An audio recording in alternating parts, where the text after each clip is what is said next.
Today, Hoy there is a new pope. hay un nuevo papa.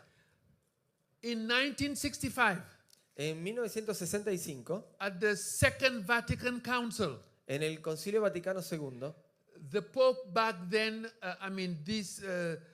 there was a committee that came up with a document. el Papa y el comité que estaba trabajando en ese momento publicó un documento. And the document was called Dignitatis Humanae. Y el documento se Human llamaba dignity. Dignitatis Humanae, dignidad humana. And recently, Y recientemente, the Catholic Church has a new version of human dignity. la Iglesia Católica ha desarrollado un documento que es una nueva versión de la dignidad humana, Infinite dignity. que se llamaba Dignidad Infinita. So what I'm saying is that religions Lo que estoy diciendo es que las have religiones this intuition that human beings are important. intuyen que el ser humano es importante. But why? ¿Por qué? Because human beings are habitations of God. ¿Por qué? Porque el ser humano es habitación de Dios.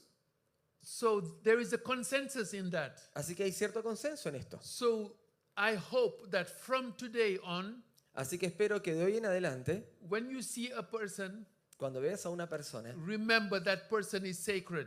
recuerdes que esa persona es sagrada. The vocation of that person La vocación de esa persona is to really be a habitation of God. es ser realmente una habitación de Dios. You know, the Catholic Church did not live according to that principle. But to be fair to the Catholic, it changed in 1965, you know, when they have the Second Vatican Council, because they made a declaration for religious liberty, you know. So this is why we cannot slander Catholics just to say, oh no, they are against.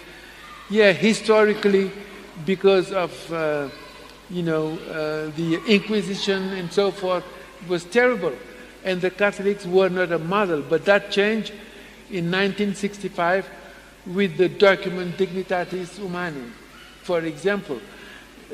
A beautiful text, by the way, on religious freedom.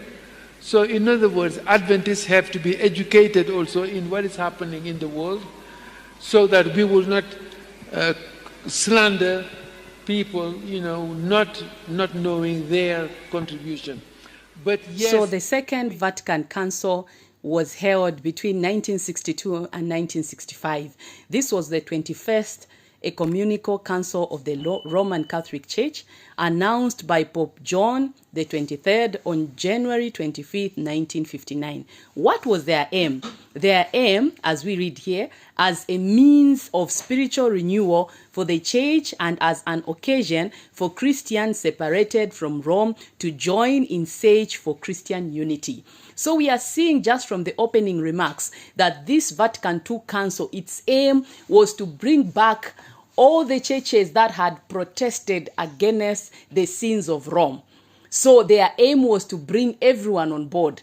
And we have seen that what they laid out, it is playing out according to what they had planned. So this is an example of what Vatican II Council did. This is Pope Francis with a delegation from the Lutheran World Federation.